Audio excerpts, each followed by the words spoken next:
काल परवापर्यंत आपण वाघांबाबत, सिंहांबाबत, अगदी मोरांबाबतही अभिमान बाळगत होतो. मोराला भारताचा राष्ट्रीय पक्षी समजत होतो. पण आता अचानक आपल्यातल्या काहींना झुरळ आवडू लागलेलं आहे.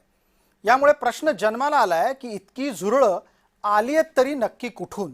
आणि याच निमित्तानं याच कार्यक्रमातल्या चर्चेत आपण त्याची माहिती घेणार आहोत. नमस्कार, मी प्रसाद काथे. तुम्ही झुरळ बघताच काय करता? एक तर घाबरता, ओरडता किंवा झुरळाला ठेचून काढता. याच झुरळाला आदर्श बनावट भारतीय राजकारण बदलायला काही जण निघालेले आहेत. त्यांचा चेहरा असलेला तरुण आहे अभिजित दिपके. आता हा अभिजित दिपके बसलाय अमेरिकेत आणि त्याला भारताची सध्याची व्यवस्था उलथवून टाकायची आहे. साधारणपणे सरकार उलथवून टाकण्याचे प्रयत्न भारतात आजवर कधी झाले नाहीत असं अजिबात नाही. पण ते लोकशाही मार्गाने घडलं आणि लोकांनी ते स्वीकारलं सुद्धा. झुरळांच्या माध्यमातून देशातली भाजपाची सत्ता उलथवून टाकण्याच्या मागे आहे कोण, हा प्रश्न याच निमित्तानं विचारला जातोय.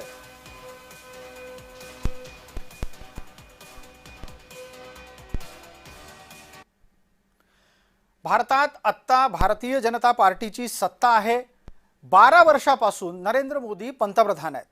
त्यांना या सत्तेतून बेदखल करण्यासाठी कोण कोण कशा पद्धतीनं काम करतंय त्याची एक यादी आपल्या समोर येते. कितीही नाकारलं तरी अमेरिकेची गुप्तहेर यंत्रणा ही त्यांच्या डीप स्टेटच्या माध्यमातून मोदींची सत्ता उलथवण्यासाठी प्रयत्नशील आहे. अमेरिकेच्या पाठोपाठ चीनची गुप्तहेरांची यंत्रणाही काही गप्प बसलेली नाही. आणि या दोघांनाही पूरक असं वातावरण पाकिस्तानच्या यंत्रणेकडून पुरवलं जात असतं.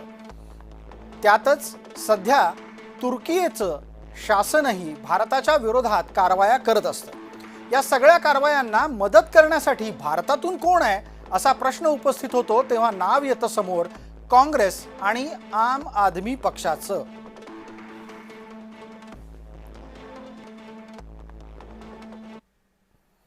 दरम्यान या मुद्द्यावर संजय राऊत आणि रोहित पवार या दोघांनाही समर्थन करावंसं वाटलंय. या देशातल्या बेरोजगार आळशी म्हणून ज्यांना संबोधलं गेलं देशाच्या मुख्य न्यायाधीशाकडून, अशा तरुणांचा उद्रेक दिसतोय मला, किंवा संताप दिसतोय या सगळ्या प्रकरणावरती. ते एक व्यंग आहे. आणि कॉक्रोच जनता पार्टी सुद्धा व्यंगांच्या माध्यमातून सिस्टीमच्या विरुद्ध लढताना मला दिसते सध्या सोशल मीडियावर.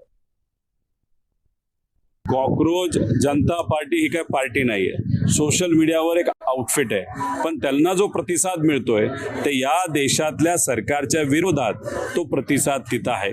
तर मला एवढंच सांगायचंय की कुठली पार्टी हे आम्हाला सांगता येणार नाही, पण हा जो लोकांचा रोष आहे त्या रोषाला आपल्याला जर उपयुक्त दिशेने घेऊन जायचं असेल तर मग या सरकारच्या विरोधात संघर्ष करत असताना न घाबरता तो संघर्ष करण्याची भूमिका ही घ्यावी लागेल.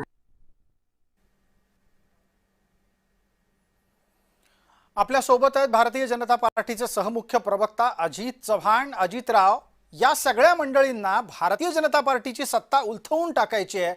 तुम्हाला हा विषय पटतोय का तुम्हाला यावर विश्वासही बसत नाही की तुमची सत्ता कुणी उलथवून टाकू शकतं? प्रसाद सर, मला आपल्या माध्यमातून देशाच्या जनतेला एकच सांगायचंय की विरोधकांनी राजकारण निश्चित केलं पाहिजे, मोदीजींना विरोध केला पाहिजे, भारतीय जनता पक्षाला विरोध केला पाहिजे.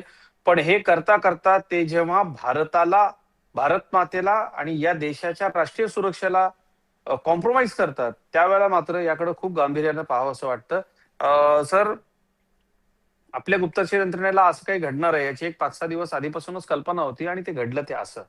याच्यामध्ये बघा, भारताच्या तरुणाईला अशा पद्धतीनं व्यक्त होण्याचा इतिहास आहे. आमची सत्ता आज आहे म्हणून आम्ही तरुणाईला हे व्यक्त होणं थांबवा असं म्हणू का तर अजिबात नाही. पण या देशाची जी तरुणाई आहे, जी देशावरती प्रेम करते, ती चांगल्या मार्गाने व्यक्त होते याचा आपल्याला अनेक आंदोलनांच्या निमित्तानं संदर्भ आहे. मला फक्त आता या निमित्तानं इतकंच सांगायचंय की आसपासच्या छोट्या छोट्या देशामधली सरकार तरुणाईचा वापर करून उलथवून टाकण्यात आली. ती नेमकी कोणी उलथवली, त्या पाठीमागे कुठल्या शक्ती होत्या, त्या कुठल्या देशासाठी काम करत होत्या, हे जे देश अशा पद्धतीनं इतर देशांमध्ये, विशेषतः आशियाई देशांमध्ये, दक्षिण आशियातल्या देशांमध्ये, भारताच्या आसपासच्या देशांमध्ये जेव्हा काम करतात, आपली लॉबिंग चालवतात, जी. त्यांच्या गुप्तचर यंत्रणा इथं काम करतात, ते किती धोकादायक आहे याची कल्पना निश्चितपणे घेतली पाहिजे. मला बिलकुल असं वाटतं अजितराव, याच झुरळ निमित्तानं विषयाला पटापट पुढे न्यायचं आहे. पुढचा विषय आपल्यापर्यंत घेऊन येतो, पण त्यातला मुद्दा आहे की तुम्हाला ठाऊक आहे का की या झुरळांच्या एकजुटीला सध्या नाव काय दिलंय? झुरळांच्या क्रांतीला हे लोक कॉजपा म्हणतात. आपल्याला भाजपा ठाऊक आहे, त्याचा प्रतिस्पर्धी म्हणून हे कॉजपा नाव आणलं गेलंय. कॉजपाचा फुल फॉर्म आहे कॉकरोच जनता पार्टी. आता या कॉजपाच्या समाज माध्यमातली फॉलोअर्सची संख्या वाढू लागली म्हणून भाजपा विरोधकांची छाती 72 इंचांची झाली आहे. इंस्टाग्रामवर या कॉकरोच जनता पार्टीचे 20 दशलक्ष म्हणजे 200 लाख म्हणजेच 2 कोटी फॉलोअर्स झाले आहेत. पण यात भारतीय किती आहेत? माहितीच्या महाजालाचा धांडोळा घेतला असता काय दिसतंय ते पहा. झुरळांचे समर्थक जर मोजले तर त्यात 22 लाख चक्क बनावट समर्थक आहेत. 23 लाख समर्थक असे आहेत की ज्यांना एकही फॉलोअर नाहीये. 25 लाख झुरळ समर्थक तर चक्क पाकिस्तानी आहेत.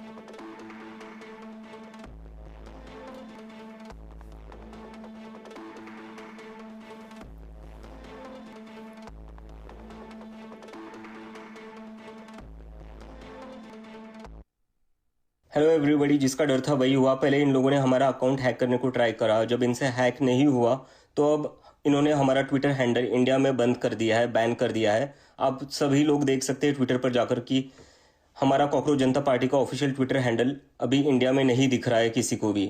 तो मैं चाहता हूँ आप लोग सब आवाज़ उठाएं और आप लोग पूछे ये अकाउंट हैंडल क्यों बैन किया गया, इससे ऐसा क्या लिखा था। हमने तो कोई गलत चीज़ नहीं लिखी थी, हम तो खाली रेजिग्नेशन मांग रहे थे मिनिस्टर का। वो स्टूडेंट ने सुसाइड की तो उसके बदले हम कुछ अकाउंटेबिलिटी चाहते थे और बदले में इन्होंने हमारा अकाउंट डीएक्टिवेट कर दिया। तो ये कहाँ की डेमोक्रेसी है? आरोप करण्यात आला की ते कॉकरोच जनता पार्टीमध्ये पाकिस्तानचे आणि बंगालचे लोक समाविष्ट झालेले आहेत. त्याचा जो मुलगा आहे ज्याने हे सुरू केलं त्याने लगेच पुरावा टाकला आणि तो ऑफिशियल पुरावा टाकला की 18 मिलियन जे फॉलोअर्स आहेत त्याच्यातले 94% भारतीय आणि त्यांचं वय पण टाकलेलं. अजित चव्हाण यांच्यापर्यंत पोहोचूयात आणि जाणून घेऊयात या सरकारला कॉजपाची म्हणजेच कॉकरोच जनता पार्टीची भीती वाटते का? अजितराव, 1 मिनिट उत्तर देण्यासाठी. सर अजिबात नाही. मला फक्त इतकंच सांगायचं आहे की देशाच्या तरुणाईनं देशाच्या विकासामध्ये सहभागी होत असताना सकारात्मक पद्धतीने सहभागी झालं पाहिजे.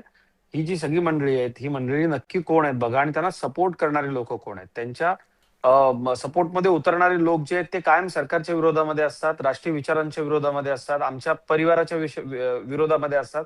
म्हणजे आमच्या संघटनात्मक परिवाराबद्दल बोलतोय. तर हे सगळे लोक जे आहेत या लोकांना फक्त आणि फक्त मोदी सरकारविषयी अराजकता माजवायची आहे म्हणून. आणि दुसरा विषय काय माहितीये का की राहुल गांधी मॉडेल पूर्णपणे फेल झालंय. त्यामुळे दुसरा काय पर्याय आपल्याला शोधता येईल का? अरविंद केजरीवालांना जनतेने नाकारलंय, त्यांना सपशेल त्यांचा पराभव झालेला आहे. मग दुसरं काही असं आपल्याला करता येईल का? त्या प्रयत्नातनं हे सगळे असे छोटे छोटे प्रयत्न सुरू असतात. आणि मला असं वाटतं हा एक जगामध्ये अशा ट्रेंड्सची हिस्ट्री आहे प्रसाद सर. त्यामुळं पॉलिटिकली आपल्याला जर काही करायचं असेल तर लोक उत्तर विचारतात, आधी काम करावं लागतं खूप. आपल्याला माहिती, मी पत्रकारितेमध्ये होतो, मला असं वाटलं की आणखी काही चांगलं केलं पाहिजे. मी राजकीय क्षेत्रामध्ये आलो, भारतीय जनता पक्षाचं काम करतोय, मी भाजपचा कार्यकर्ता आहे. लोकांच्यासाठी काम केल्यानंतर लोक तुम्हाला संधी देत असतात. अशी ही सोशल मीडियावरची जी हवाई आहे, उत्तर तुम्हाला शोधावी लागतील, पण त्याच्याकरता तुम्हाला सोबत सुद्धा यावं लागेल. बिलकुल अजितराव, याच निमित्ताने एक आणखी गंमतशीर मुद्दा आपल्याला समोर आणायचा आहे आणि तो आता आपल्या या माध्यमातून मांडत असताना सांगायला लागेल की झुरळ समर्थकांच्या बाबतीमध्ये एक गंमतशीर बाब आपल्याला सांगतोय. भाजपा विरोधकांकडून या झुरळांच्या क्रांती दलाला हर तऱ्हेनं पाठिंबा दिला जातोय. माहितीच्या महाजालाचा जर धांडोळा घेतला तर काय दिसतंय की हे झुरळ समर्थक इतक्या मोठ्या संख्येनं आलेत कुठून ते पहा. या झुरळ समर्थकांना सक्रिय राजकीय फॉलोअर्स मधूनच सर्वाधिक समर्थन मिळालेलं आहे. म्हणजे यांच्या पाठीशी उभी राहणारी माणसं ही येन केन प्रकारेनं कुठल्या ना कुठल्या तरी राजकीय व्यक्तीचे समर्थक आहेत. सर्वाधिक राजकीय व्यक्तीचे समर्थक कोणाचे आहेत तर ते राहुल गांधींचे आहेत. 54 लाख समर्थक आहेत. पाठोपाठ काँग्रेसचे 41 लाख समर्थक हे झुरळांच्या समर्थनात उतरलेले आहेत. ध्रुव राठी या व्यक्तीचे 38 लाख समर्थक हेही झुरळांच्या समर्थनात उतरलेले दिसत आहेत. नरेंद्र मोदींचे समर्थकही हे झुरळ पार्टीवाले करतात काय हे जाणून घेण्यासाठी 9 लाख या संख्येने उतरले आहेत. तर भाजपाचं समाज माध्यमामध्ये समर्थन करणारे 7.5 लाख लोक हे सध्याच्या घडीला झुरळ क्रांती दलाच्या पाठीशी उभे आहेत. लक्ष ठेवून आहेत असं म्हटलं तर गैर वाटणार नाही. पण दुसऱ्या बाजूला शिवसेना सारखा पक्ष, उदय सामंत आणि संजय शिरसाट हे महाराष्ट्रातले मंत्री सुद्धा या समर्थनाच्या भूमिकेत दिसत आहेत. काय म्हणतात ते ऐका. तो पक्ष पुढे जाऊन काय करेल, काय करणार आहे हे काय मला काहीच माहिती नाही. परंतु युवा पिढीच्या कधीही मला असं वाटतं की आपण असं म्हणतो की युवा पिढी ही देशाचं हित ठरवते. देशाच्या जडणघडणीमध्ये युवा पिढीचा देखील वाटा मोलाचा असला पाहिजे. आणि म्हणून युवा पिढी जर विधायकरित्या एकत्र येत असेल तर त्याच्यामध्ये काही गैर आहे असं मला वाटत नाही. न्यायमूर्तीसारख्या घटनेचा ज्यांना अधिकार आहे त्या माणसांनी त्यांना कॉक्रोच म्हणणं हे मला वाटतं अत्यंत गैर आहे. तो त्या युवकांचा अपमान हे मी मानतो. म्हणून युवकांचा संताप हा झालेला संताप हा असा तसा नाही झालेला. तुम्ही त्यांच्या अधिकार आणि त्यांच्या ताकदीला दिलेलं ते आव्हान आहे. आपल्यासोबत अजित चव्हाण आहेत, भारतीय जनता पार्टीची भूमिका मांडतायत. त्यांना माझा थेट प्रश्न असेल, अजित चव्हाण, भारतीय जनता पार्टी आणि नरेंद्र मोदींचे समर्थक सुद्धा या कॉक्रोच जनता पार्टीच्या पेजेसला, इन्स्टाला फॉलो का करतायत?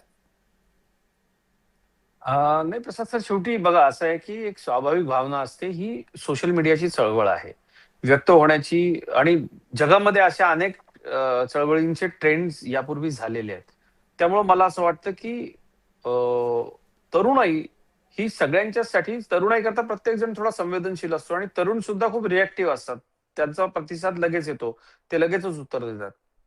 त्यामुळे मला असं वाटतं की ज्या एका वाक्यातनं, जे वाक्य खरं तर न्यायमूर्तींनी नंतर ते म्हणाले की मी वेगळ्या विषया संदर्भामध्ये बोललो होतो, ते काही मी तरुणाईला किंवा बेरोजगार तरुणांना म्हणालेलो नव्हतोच. ते वकिलांच्या बाबतीमध्ये जे काही सिनियर वकील जबाबदारीने वागत नाहीत त्यांच्याकरता मी बोललो असं ते म्हणाले. पण मला असं वाटतं की सोशल मीडियावरची ही चळवळ आहे, याच्यामध्ये जसे इतर ठिकाणचे राजकीय लोक आहेत तसेच कुंपणावरचे, म्हणजे ज्यांची राजकीय विचारधारा ही फारशी ठरलेली नसते, असे लोकही अशा वेळेला समर्थन करतात निश्चितपणे. पण हे सगळं सोशल मीडियावरचं आहे, सगळं आभासी आहे, हे आपण लक्षात घेतलं पाहिजे सर. अगदी खूप खूप धन्यवाद, आभार अजितराव या सगळ्या तपशिलासाठी.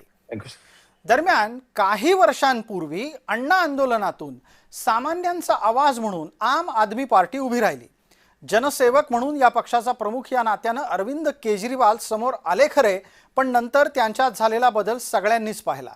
आज झुरळ क्रांती दलाच्या मागे म्हणजेच कॉक्रोच जनता पार्टीच्या मागे आप हाच असल्याचा संशय व्यक्त होतोय.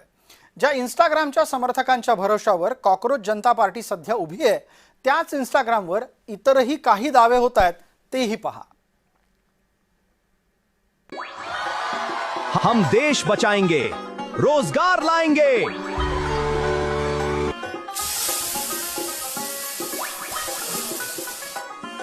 अबे पहले अपनी आम आदमी पार्टी तो बचा ले, चल हट.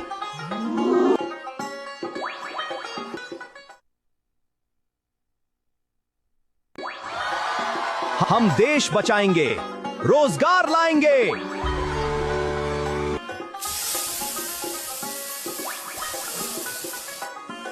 अबे पहले अपनी आम आदमी पार्टी तो बचा ले, चल हट.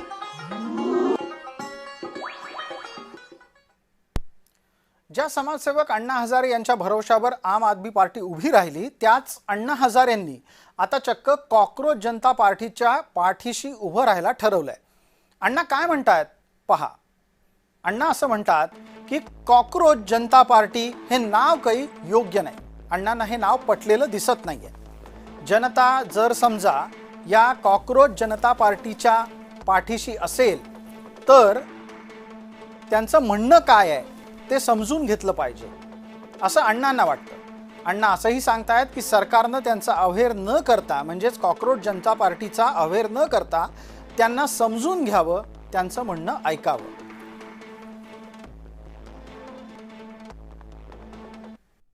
एक गोष्ट चांगली आहे की झुरळ जरी म्हटलं असेल, त्याचं नाव जरी योग्य वाटत नसेल तरी झुरळ पार्टीच्या मागे तरुण उभा राहिला हे महत्त्वाचं आहे. युवा शक्ती एक राष्ट्रशक्ती आहे असं समजून शासनाने त्यांचा अवेअर न करता त्यांना प्रोत्साहन द्यावं.